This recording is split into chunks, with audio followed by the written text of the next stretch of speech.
Bonjour à tous et à toutes, j'espère que vous allez bien. Aujourd'hui, on s'intéresse aux mousquetaires.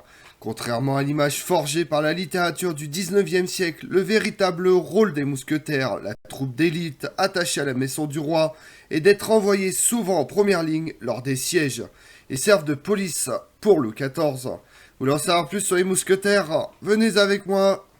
Quand on prononce le mot de mousquetaire, les images qui viennent à l'esprit sont celles d'une troupe d'élite, noble et experte dans le duel à l'épée.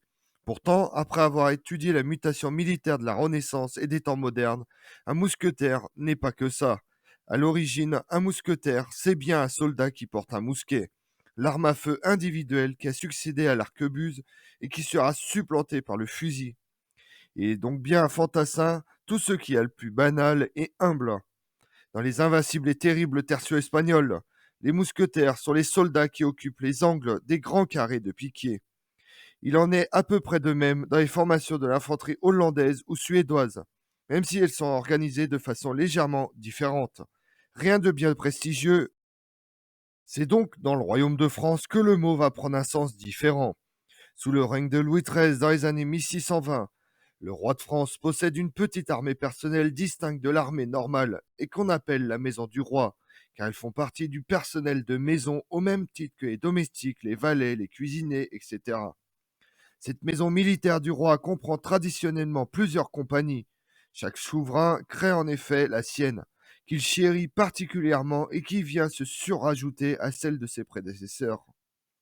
Ainsi, en 1622, Louis XIII fait lever une compagnie dite de mousquetaires à partir d'une compagnie de carabiniers cavaliers légers équipés de carabines, et qui est destinée à accompagner la compagnie des chevaux légers de sa maison.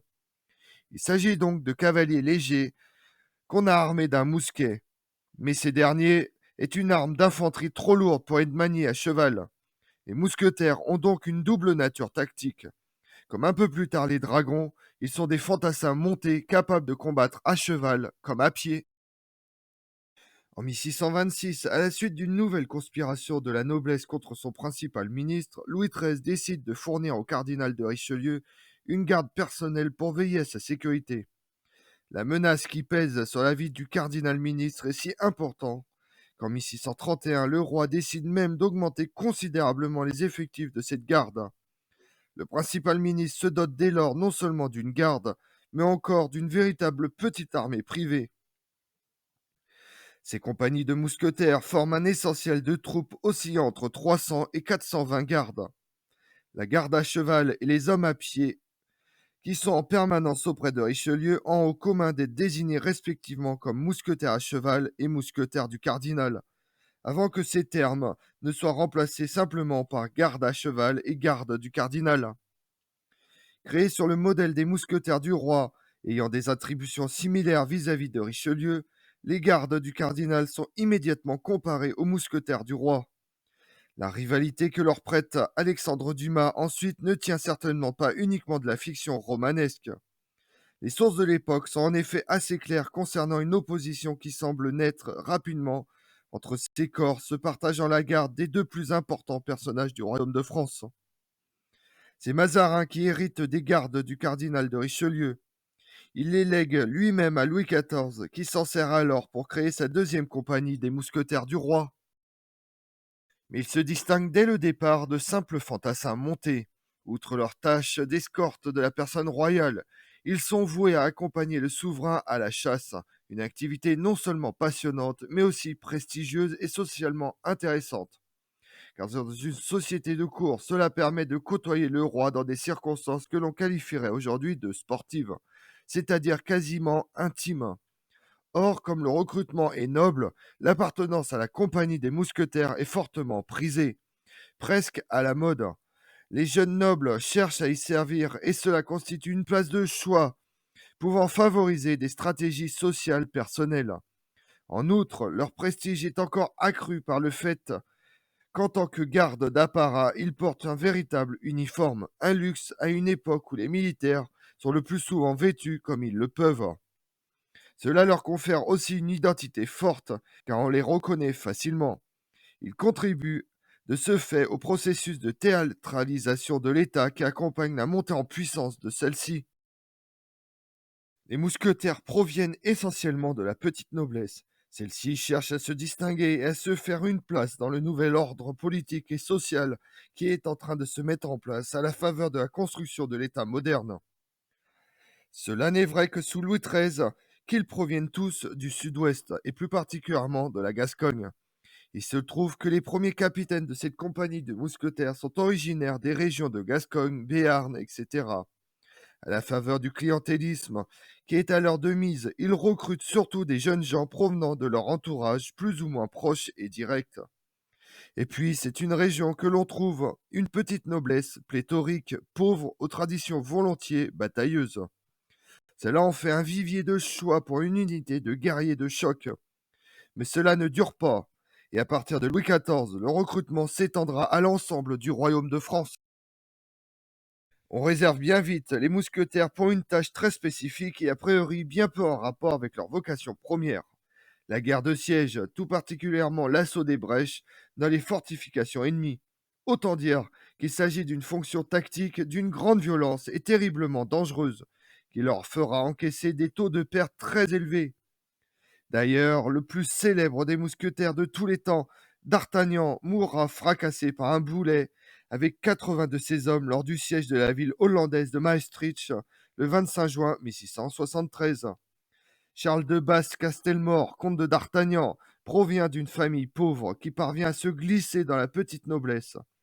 Il entre dans la carrière des armes en 1640 et dans les mousquetaires en 1644, soit après la mort de Louis XIII.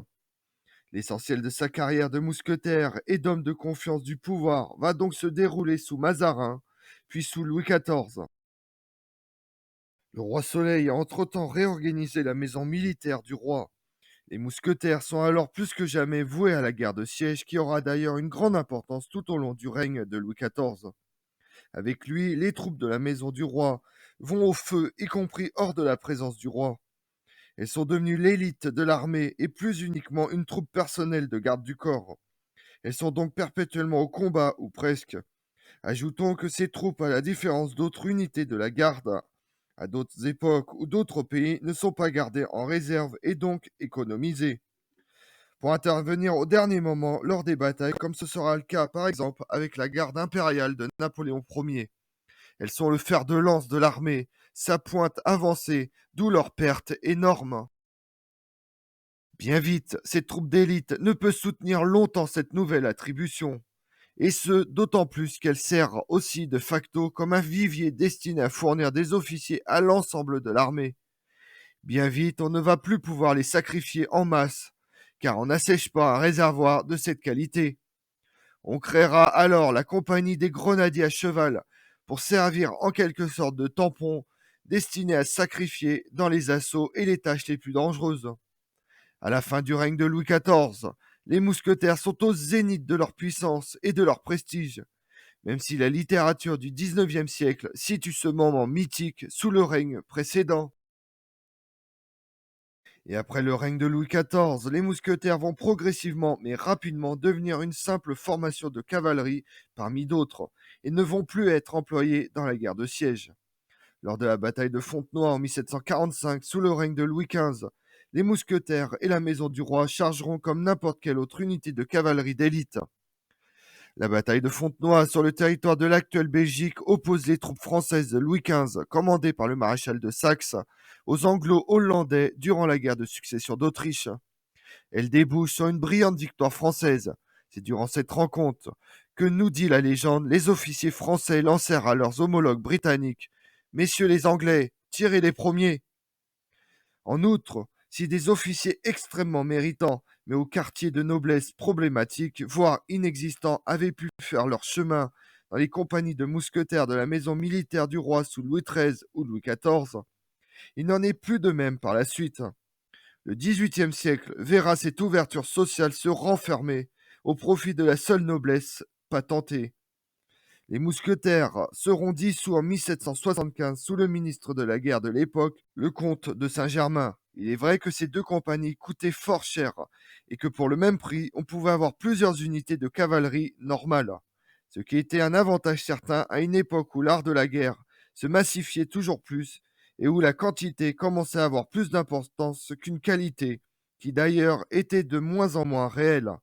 Ils seront très brièvement reconstitués en 1814 lors de la première restauration par Louis XVIII, mais l'expérience se révélera sans intérêt et sera vite arrêtée.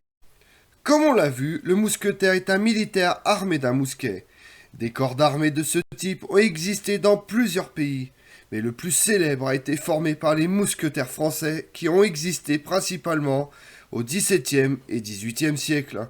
Je vous remercie d'avoir suivi cette vidéo en ma compagnie. Si vous voulez connaître mes autres vidéos, retrouvez-moi chaque matin à partir de 6h45 sur ma chaîne YouTube Tout sur l'Histoire avec Damien, mais également sur les réseaux sociaux, Twitter et Instagram, Histoire Damien. Et pensez à liker, commenter et vous abonner. Je vous remercie à tous.